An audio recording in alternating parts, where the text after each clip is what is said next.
Hello guys, it's your girl Chai again. And for today's video, mag-unboxing tayo ng mga parcel. Parcel, parcel, parcel, parcel. So, if you remember, recently, apakamalas talaga ng July ko. Parcel. So, if you remember, like a few days ago, meron akong minikapan and unfortunately, nung pauwi ako, nalaglag yung makeup bag na punong-puno ng lip products, ng mascara, eyeliner, tapos yung mga pang ano sa buhok, mga clip, yung ano bang tawag doon? Yung pang ano ba yun? Yung pang, basta yung pang flat ng mga tirik-tirik na buhok, tapos yung pang powder na ginagamit ng mga hairstylist. Basta mga ganun to and yung lipstick talaga, ang dami nun. Parang nasa 15 mahigit ata yung mga lipis na yun. And karamihan doon, hindi pa nagagamit. Halos lahat nun bago. And yeah, so nawala siya. I tried my best na para masoli siya. Nag-post ako everywhere. But unfortunately, hindi na siya nasoli. So, siguro sabi ni Lord, kaya mo namang bumili ulit. Pero masakit siya sa bulsa, Ay, nako. Sana lang yung nakakuha nun maging masaya siya. Baka, di ba, baka malay natin, mas kailangan niya yun. And anyway, ayoko na siyang isipin, sobrang nakakalungkot siya. So, let's proceed. Ito, meron pa ako dito. Hindi siya catch sa screen. Ito pa. Parcel, parcel, parcel, parcel, parcel, parcel, parcel, parcel. Hello, hello. Actually, hindi pa to lahat. Meron pa akong dalawang hindi dumarating. Pero kasi may makeup ako bukas and kailangan kong gamitin itong mga products na to. So, i-unbox ko na siya ngayon kahit wala pa yung dalawang parcel. Kasi nasa ano pa siya? Nasa Shenzhen Sorting Center kinamin. Anyway, let's proceed. So, itabi ko lang itong mga to dito. Sa side dito, siguro. Yan, dami natin. Alam mo, kahit I'm so unfortunate na nawala yung mga makeup ko, I'm still fortunate kasi I have the means para mapalitan sila. So, feeling ko tinetest lang ako nila. And feeling, siguro pinapalo niya ako kasi hindi ako nakapag-church last Sunday. Sorry na po, I will this Sunday, promise. So, ayan. Anyway, maulan kasi kunti. And, yeah, I know my excuse is not I know my excuse is not excusable. So, sorry po. Tignan mo to, ayaw pa niyang makisama. Ayun. So, ito, first parcel. Ano kaya ito? Let's see. Ito ay, okay. So, this one is foundation brush and concealer brush. Wala kasi akong concealer brush din talaga. So, inad ko na to. Tapos, ito ay powder puff. Okay. Ito. Kasama to sa mga nawala. Yung ganitong white eyeliner. White eyeliner pero para siyang Crayola. More on, para siyang highlighter na pencil highlighter. Para siyang gano'n. Kasama yan sa nandun sa bag na nawala. Okay, ito, isa pa. So, kasama to, ganito din, meron akong ganito dun sa bag na nawala, Yung isa is parang regular na white lang siya. Tapos yung isa is parang may pagka-highlighter, nag-glitter, kinana siya. So, ayun. And ito, ganito yung itsura ng bag. I bought the exact same thing. Ganito yung itsura ng bag na nalaglag. Ganito siya. Ganyan siya. So, meron siya ditong 4 na pouch. Ayan, meron siyang 4 na pouch. And ang laman nun, dito lipis, tapos dito yung mga mascara, eyeliner, mga brow gel, brow pen, mga ganon. Tapos dun sa pangalawa, mga lipstick pa rin yon. Tapos dito naman, andito yung mga isa pang 4. Andun yung mga pang hair styling na mga kineme, mga hairpin, ano ba yun? Hairstick ba ang tawag doon? Tapos yung powder na ginagamit ng mga hairstylist pag nag-hairstyle. Tapos basta mga ganon siya, Ganun nakaganon siya, tapos ito, nakasara siya dito. Ayun. So ito, dito siya nakalagay lahat. Imagine, ang dami-dami yun. Nalulungkot ako kapag naaalala ko. Oh my God. Anyway, next parcel na tayo. Ano kaya to? Okay. So, hairpin siya. Okay. Ayun nga. So, ito, mga ganito rin yung mga nasa laman ng bag na yon. Ganito siya, Mga ganito. Ang nasa bag na yon, 3 ganito. 3 ganito, tapos itong 2 ganito. Diba? Ang dami. So, bumuli ulit ako. And lesson learned, if mag-makeup ako, home service, or basta bagahe ako na mag-makeup, dadalhin ko lang kung ano yung kailangan na bring extra. Like, kung ano lang yung gagamitin sa session na yun lang yung dadalhin ko. So, anyway, next. Ito pa.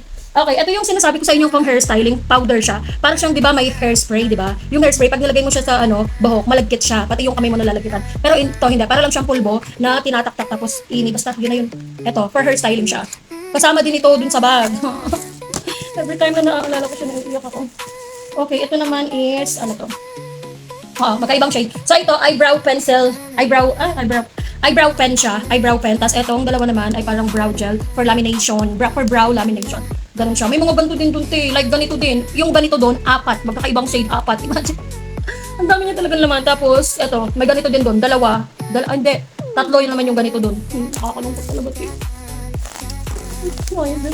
Ang malas ko talaga. Itong July talaga. Ang pinakamagandang nangyari lang sa akin ngayong July is na-hire ako sa trabaho in the same company and promotion siya. Yun lang yung pinakamagandang nangyari sa July ko so far.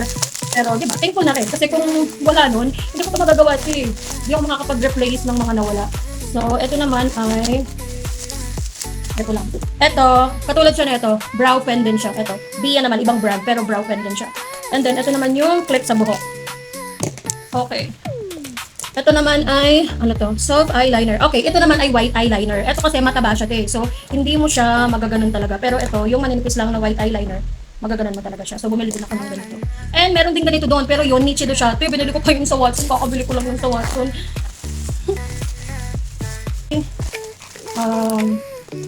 Okay, ito naman ay for hair styling. Dinagdagan ko lang ng ganito kasi kailangan ko siya. Ito, ay, ang liit naman eh. Ito, yung sana walang bag, may mga ganito din, pero mahaba siya, mas mahaba pa siya dito. Parang ganun siya kahaba. Ito, ang liit nito. Na expectation versus reality ako dito. Pero, ganito siya. Mahaba siya na clip. And then, bumili din ako ng ganito, pang hair styling din. Kasi, I am learning hair styling. Parang pencil. Ano siya, pencil din. Kasi yung mga laman ng bag na yun talaga, puro mga pencil. Basta, puro mga product siya for brows, for liner, for mascara. Okay. Ito ay JMC White. May JMC White din doon. Mascara. Tsaka same. Exact same thing. Ito. Ganito yung nakalagay doon. Saan na po? Okay. So, this one is lip liner. Wow. Dalawa ba yung in-order ko? Or naka-buy one, take one siya? Dalawa ba? Or magkaibang shade ba yung in-order ko? Wait lang. Diba? Hindi ko na maalala. Let's see. Anyway, guys. These are lip liners. Ayan siya. Doon sa bag na nawala. Lahat na lang nare-relate sa bag. Replacement nga ni. Doon sa bag na nawala, may mga lip liner din ako doon. So, kailangan ko ng lip liner of course. So, nag-order ako ng pang-replace. And then, okay. Ito naman is, pink flash lippies. So, dun sa bag na nawala, may ganito din, te. Ganito.